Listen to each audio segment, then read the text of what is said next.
When you say Zionism, what do you mean? And when you say anti-Zionism, what do you mean? Because as you've just alluded to, there are people who argue that anti-Zionism is anti-Semitism, and there are other people who argue that closely related to that, that anti-Zionism is a proxy for anti-Semitism. So it doesn't matter if they're different because they're experienced in the real world the same way. Zionism is an ideology that was founded in the late 19th century by Theodor Herzl. We know this. Judaism is a religion and culture of thousands of years. So, Zionism was never hegemonic within Jewish communities and became hegemonic over the 20th century. But there was a Judaism before Zionism, and there will be one after on some level. So just as we would criticize any other state, and particularly a state that meets the legal definition of apartheid, as many human rights organizations have asserted, meaning that there is a different set of laws and a different experience of people of one group and people of another, we can criticize that state. Now, there are ways that people have parsed this, saying, we think it's okay to criticize Israel, but there are various ways that criticizing Israel crosses into anti-Semitism. That's, true. There is anti-Semitism in our movements, just as there's sexism and racism and homophobia and ableism, and we have to work to root those out. But that's part of the culture. That's not part of our movements, and that's not inherent in anti-Zionism. What is anti-Zionism to you? I was raised Zionist. In a Zionist community, in a Zionist home. For me, what that meant was hazy. It just meant that I belonged to this community on some level. I didn't really know. And so when I started to do activist work for Palestine, I actually didn't call myself an anti-Zionist. I didn't even think about Zionism because I barely knew what it was. And I think that that's fairly common within the Jewish community. It's a marker of belonging without a very firm definition.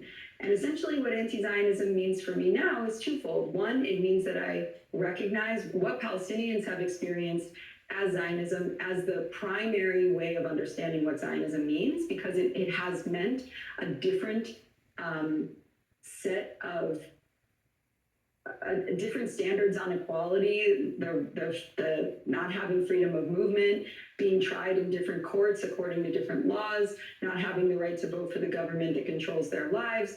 All of these factors are what Zionism means for Palestinians. It means, in many cases, being killed or massacred at will, and certainly what we're seeing in Gaza is that it has meant essentially ethnic cleansing and mass murder. And so I see that. And I also have a diasporic interpretation of Judaism, which many ultra-Orthodox people across the world share, but also I think many cultural Jews share, that there is something about being Jewish for me that is about understanding the stranger in a certain sense, and that nationalism, and particularly ethno-nationalism, conflicts with that vision for me. There's a well-known African-American writer, I spoke to him on this program, named Ta-Nehisi Coates, who's written this book, The Message, where he talks about a lot of these things. And people basically called him a terrorist for saying these things, or saying he sympathizes with terrorism. When you say these things, do people call you a terrorist? Absolutely. We also get called capos, like meaning the Jews who were, put in charge in concentration camps by the Nazis of other Jews, and who oversaw their killing in many cases. I mean, we get called very, very nasty things within the Jewish community and without. Self-hating Jew, un-Jews, ex-Jews, as the Jews, the list goes on. What is maddening about it is that what we're really trying to say at its very basic level is that Palestinians deserve basic human rights and equality and dignity and reparations for the plunder of their homes and the right to return to those homes under international law. These are international laws, first of all, that were created after the Holocaust to stop something like it from happening again. And precisely because there's a perception of Israel as kind of like the inheritors of the Holocaust and Holocaust trauma, it's very, very hard to break through that and just allow people to see the basics of what is actually happening. It must be particularly galling to you and to others with whom you work, because as I understand it, your father's family were survivors of the Holocaust.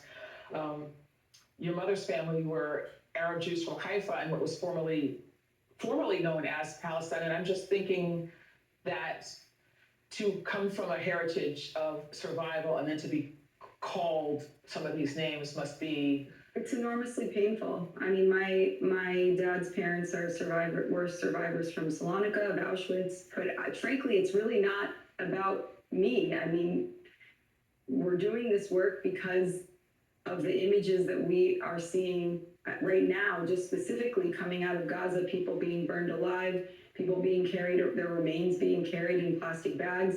I mean, we have to respond to this, not just as Jews, but as Americans, as global citizens. A world that allows this to go on is the same world that allowed these things to happen in the 1940s, allowed my grandparents, to be in concentration camps. And I understand now in a visceral way how that was allowed to happen. How do you answer the question of those who argue that if Israel were to become a multi-ethnic, multiracial democracy, as the United States strives to be, that sort of the tables would turn again, and that Jewish people would be subsumed in this, particularly given that land is surrounded in the Middle East by people who do not share the same religion and who have been hostile to Israel for generations. How do you answer that? I would basically ask whether Israelis are safe right now. There have been attacks almost every day, or not every day, but there was one attack, I think, on the highway that killed a number of people. There were some attacks at a bus stop. We saw an enormous number of people killed on October 7th.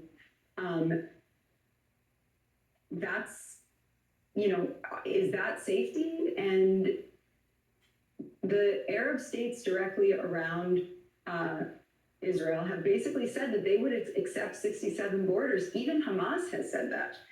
And actually, what you have is an Israeli government that has been saying, no, we want all of it. There's no two states. There's no negotiation, and we are going to slug this out with force. I think that if you saw a shift towards Palestinian equality and freedom, Jews would be safer. To the question, though, this is the question that constantly comes up: is do you question Israel's right to exist? How do you answer that question? That's a difficult question, because I do not question the right for Jews to live in safety where they live, anywhere that they live. But the right to an ethno-state, or a state that privileges the rights of one group of people over another group of people, I don't believe that you can countenance that. The question of right to exist has become one of those questions that obscures rather than illuminates what's actually happening. The fact of the matter is that you have 15 million people living between the river and the sea. Half are Jews, half are Palestinians. And in order to create a demographic majority for a Jewish state, you will need to do one of two things: ethnic cleansing and mass murder. Many human rights experts and experts in international law are calling it genocide. So is that what we mean by the right to a state? Do you feel, I will ask it this way: is there anything giving you hope in this moment?